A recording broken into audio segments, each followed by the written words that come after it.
Just concluded night 2 of Roots. Absolutely overwhelmed. Took my breath away. I hope that you all were able to catch it and were as impacted as I was. I want to really enlarge the borders of our conversation to really digest it. That was what David would call a Selah moment, where you just got to pause, reflect, and think on these things. To all the naysayers, I'm telling you, you're going to regret you didn't see this compelling, epic chapter of the life of our people, their resilience, and even their perseverance against all odds. I want as many of you who saw Roots Part 2 tonight, would you double tap that screen for me?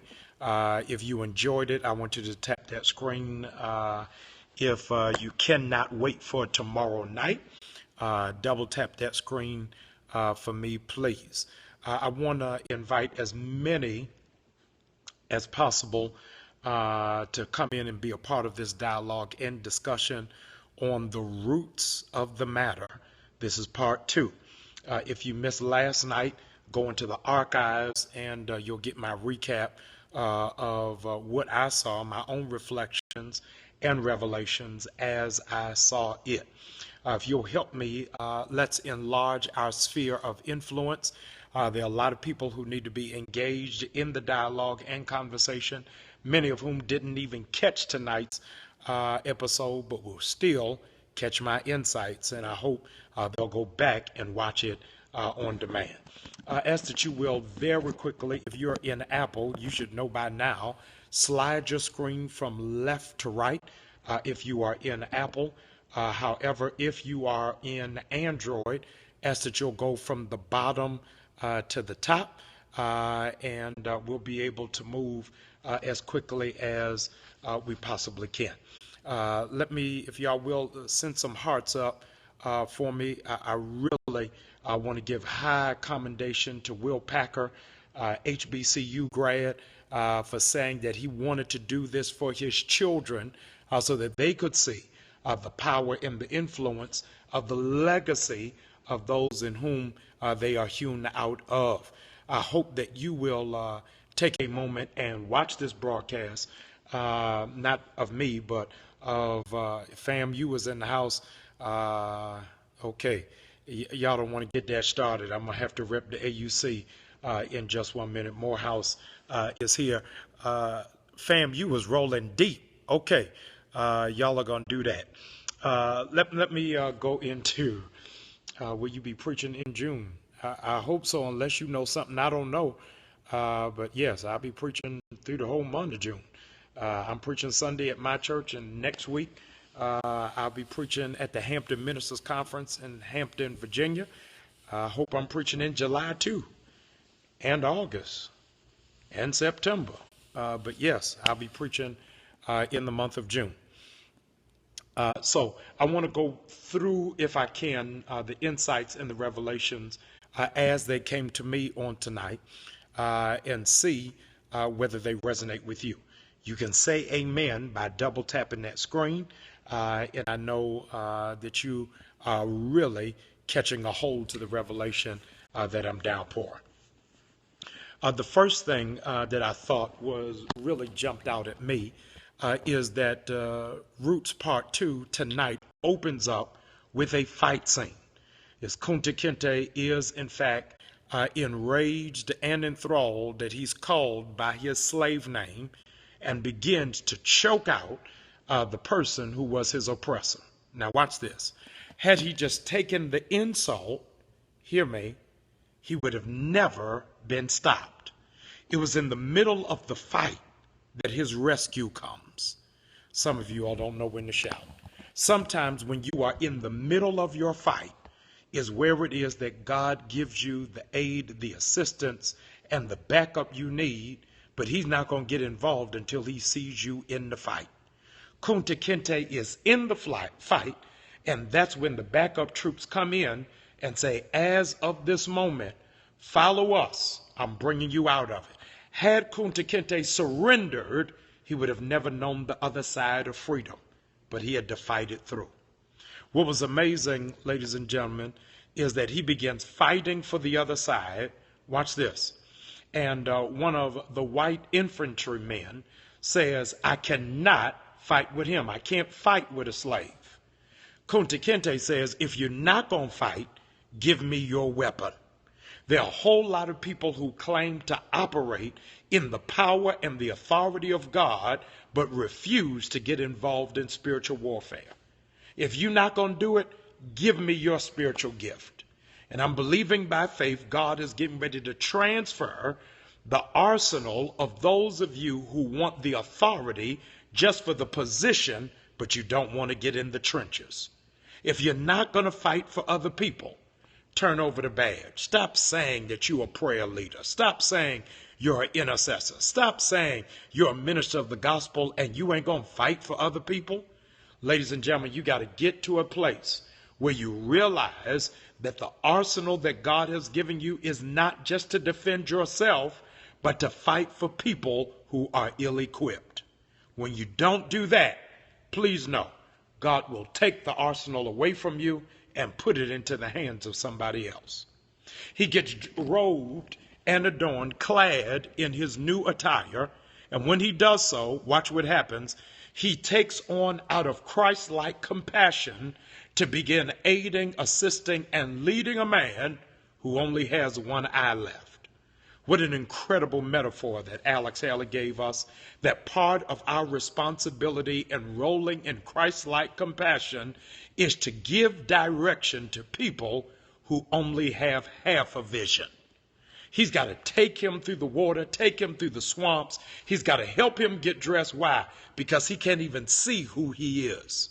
He doesn't even see that there's a greater destiny for his life. He can't even see all that he is created to do and what he was anointed to achieve. In this hour, my dear friends, comrades, I want you to be aware there is somebody who only has half vision. They can't see everything, but it's going to take your insight, going to take your instruction, and take your direction in order for them to get to the other side. And the person in whom you are entrusted to is not always a stranger. Sometimes it's somebody who you were raised with, somebody who you live with. Sometimes, I hope y'all will double tap that screen, it's somebody you're in love with, who only has a half of eye to see who you are in the effulgence of your assignment. It's getting ready to get tight now. So now he breaks free. He gets in the canoe. I'm talking about Kunta Kinte for those of you who are just getting in. When it is that he gets in the canoe, he is captured, watch this, by slave catchers. This, ladies and gentlemen, made me jump out of my skin. This revelation is probably one of the best for millennials you're going to get the whole night. They commandeer him, tell him, pull over the canoe. They all point their weapons at him. And when they point their weapons at him, watch what happens. They pull him out and ask him, what does your shirt say? He has to read on his shirt, watch this, liberty to slaves. They laugh at him. They strip him of it. Watch this. They tie him to a tree, and then they bring out the axe. On his shirt, it says liberty to slaves. And I wish you runaway Negroes would get the message. Your freedom is not in your clothes. Hear me. Your freedom is not in your clothes. If, in fact, you do not realize it's not what's on your chest, it's what's in your heart. A lot of you, here it is, the only evidence you are Christian is the name of the Louboutins that are on your shoes. But there is no evidence of your lifestyle with Jesus Christ. Many of you don't even realize you have to downsize in order to be lifted up. A slave had to get the message. Watch this. I don't care what's on your shirt. Gucci, Louis Vuitton, Michael Kors, Hermes. It doesn't matter. If, in fact, watch what Kunta Kinte says, you are a slave in your mind, it doesn't matter whether they put chains on your wrists or around your feet.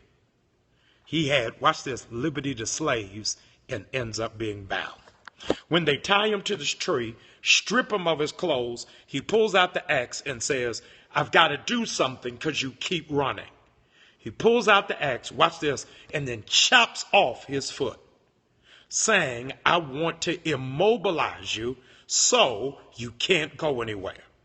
When I'm watching this, let me tell you what comes to mind, because I'm always Christocentric, is that why in the world would they nail Jesus' feet to a cross?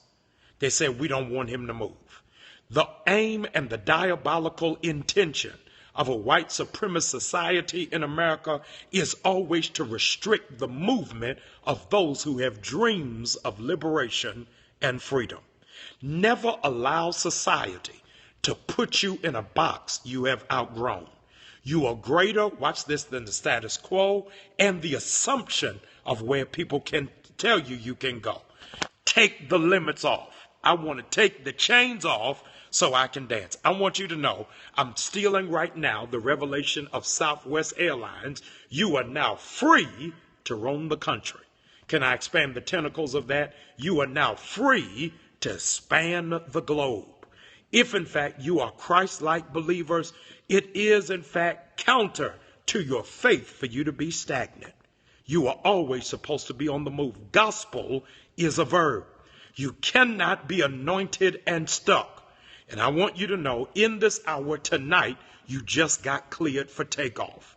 You're getting ready to go beyond what you could comprehend, what you could think, what you could dream, or what you can imagine. Where you're getting ready to go, nobody in your family has ever been. Where you're getting ready to go, your friends cannot even pronounce. Where you're getting ready to go was not even on your bucket list. But there is a global assignment for your life while you are working through a local situation. Kunta Kinte says something amazing, and I want you to have this. He says, watch this, after it is that his foot is chopped off, he's in the fetal position, won't get out of the bed, blowing balloons for a pity party, packing up Samsonite luggage for a guilt trip, will not move, has become stagnant by his pain, and the fiddler, watch this, who wasn't even liberation-minded, has to now minister to Kunta Kinte. You know you are operating in authentic, well-rounded ministry when the people you've had to pour into now got to turn the pitcher around and begin to pour into you. Watch what Forrest Whitaker says to Kunta Kinte. Forrest Whitaker says to Kunta Kinte this, watch this, a warrior must learn to defeat pain. I need somebody to type that for me. Y'all got to double tap that screen. A warrior must learn how to defeat pain. I'm preaching better than y'all are tapping. Let me say it one last time. I need y'all to lay hands on that little man in the corner. A warrior must learn how to defeat pain. When I tell you, it resonated with me. All pain is not physical. Some of your pain is emotional. Some of your pain is psychological. And can I dare say it? I'm already here. Some of your pain is spiritual. And if you are a legitimate, authentic, anointed warrior, you will not, in fact, be able to go into the real bowels of warfare until you learn how to defeat pain. A real champion is somebody who knows I can play through it. I can fight through it. I can work through it. I can pray through it. Paul prayed and says, I got a thorn in my flesh. I prayed 3 times and the Lord wouldn't remove it. Watch this. And God said, my grace is sufficient. Do I have any warriors in this insomniac circle tonight? Any of you all ever had to go through work in spite of your pain, had to smile through your pain, had to help your child with homework in spite of your pain? Am I the only one? I'll turn myself in. But is there anybody else who knows what it's like to go through your pain and defeat it because you purposed in your heart and in your mind, I will not allow the pain to defeat me? Kunta Kinte finally gets married. When he finally gets married, he says something very critical. He says, I didn't want to have a family because I didn't want a family raised in this. And something jumped out at me that really messed me up. It's a line by Forrest Whitaker. Forrest Whitaker, who is Kunta Kinte's senior mentor, known as the fiddler, known as the uncle. He says, I never got married because I didn't give myself permission to love. And I jumped off the couch because I said, Lord, how many of our black men have been impacted, inflicted with that level of thinking? Watch this, because of the pain that they saw. Watch this, never raised in an environment of a healthy relationship, never seen, watch this, the role and the responsibility of a full-time dad and husband. And so they said, I'll just pull myself out and I'll just manage my gift. I'll just be glad, watch this, to dress up, have fancy outfits, and have nobody to share it with. He confides in Kunta Kinte, who is his mentee. You're doing better than me. You don't have my gift. You don't have my wardrobe. You don't have my access. But you got a gift I don't have, which is the gift of family. I wonder how our culture, how our community, how our congregations would be better, would be strengthened, and would be empowered if our men got that level of deliverance to know you can get all this material stuff, you can be gifted up to wazoo, but if you do not have anybody to share it with, what does it profit you? You walking around the plantation pretty with no family. I can't believe, somebody should be sowing a seed offering right now. I can't, y'all should be breaking your iPhone, your iPad right now. I'm telling you. So he gets married, and when he gets married, he's immediately called into work. He comes back home and he is upset.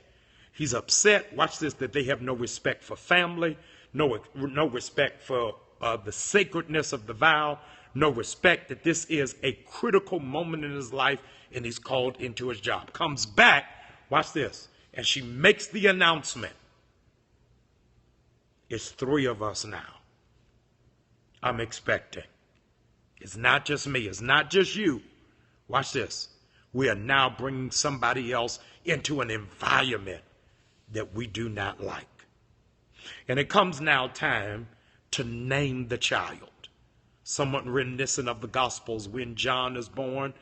You remember Elizabeth and Zachariah go through this same tribulation and contention. What are we going to name the child? And Kunta Kinte says, I don't just give out random names. I got to feel the spirit of it. Watch what he names the child.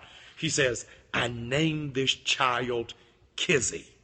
Somebody put that on the screen. Type that for me. Kizzy. Watch this. I named my child Kizzy. Why, Kunta? I name her Kizzy because it's not going anywhere. Y'all don't even know the blessing that God has given you. Name it Kizzy. It ain't going nowhere. If God gave you that house, name the house Kizzy. It will not be foreclosed. If God gave you that car, name the car Kizzy. It will not be repossessed. Whatever blessing God has given you, you have to speak with apostolic authority. It is not going anywhere. I need you to speak that over, watch this, a family member who is sick. You do not give them permission to die. Name them Kizzy. I need you, watch this, over your business, over your idea, over your gift, over your assignment, over your task. Raise it up to God tonight. I call it Kizzy. Why? I am not going to lose this. This is not going to be stolen from me. And you do not even have to reduce it or limit it to that which is material or tangible. Call your peace Kizzy. It ain't going nowhere. Your joy Kizzy. It will not be stolen. Your sound mind Kizzy, watch this, because I refuse to let my job abduct my holistic peace.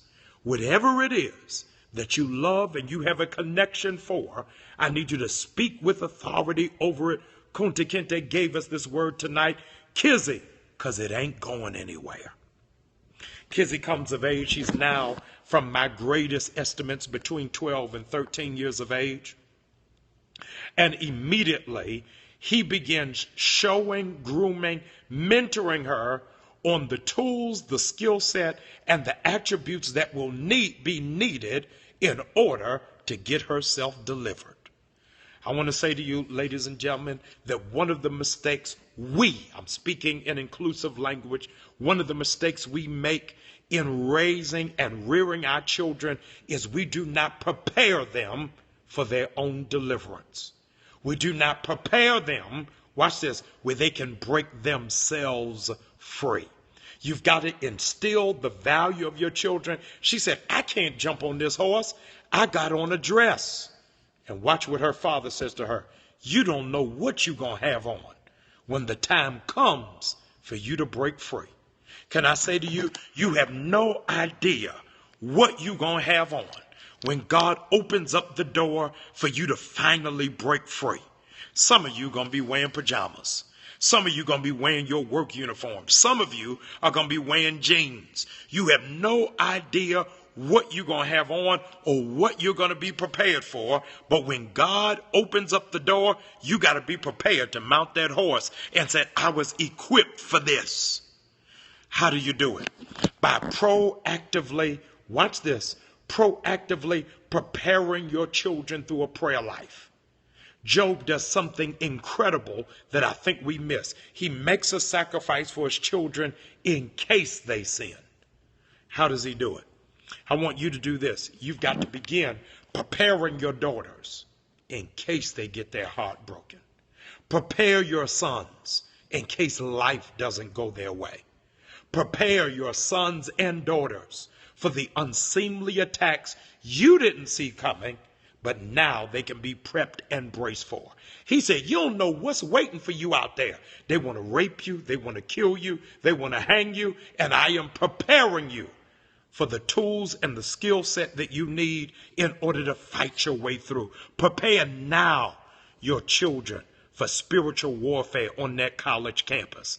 Prepare them now, knowing 1 out of 6 black girls are going to be sexually assaulted. Prepare them now.